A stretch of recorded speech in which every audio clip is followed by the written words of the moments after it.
cantar Vientos del Pueblo de Miguel Hernández. Vientos del pueblo me llevan, vientos del pueblo me arrastran, me esparcen el corazón y me aventan la garganta. Los bueyes doblan la frente, impotentemente mansa.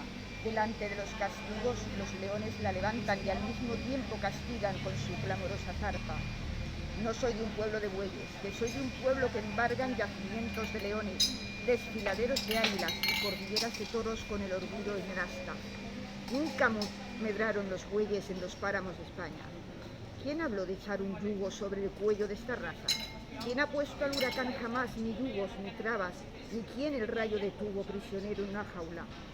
Asturianos de braveza, vascos de piedra blindada, valencianos de alegría y castellanos de alma, labrados como la tierra y airosos como las alas, andaluces de relámpago, nacidos entre guitarras y forjados en los búnkeres torrenciales de las lágrimas, extremeños de centeno, gallegos de lluvia y calma, catalanes de firmeza, aragoneses de casta, murcianos de dinamita, totalmente propagada, leoneses navarros, dueños del hambre, el sudor y el hacha, reyes de la minería, señores de la labranza, hombres que entre las raíces, como raíces gallardas, vais de la vida a la muerte, vais de la nada a la nada.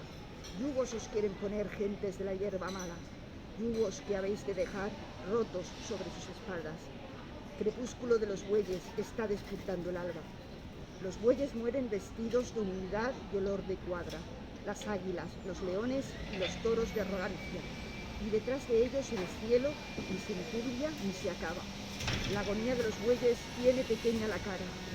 La del animal varón, toda la creación agranda. Si me muero, que me muera con la cabeza muy alta. Muerto y 20 veces muerto, la boca contra la grama. Tendré apretados los dientes y decidida la barba. Cantando espero la muerte, que hay ruiseñores que cantan encima de los fusiles y en medio de las batallas.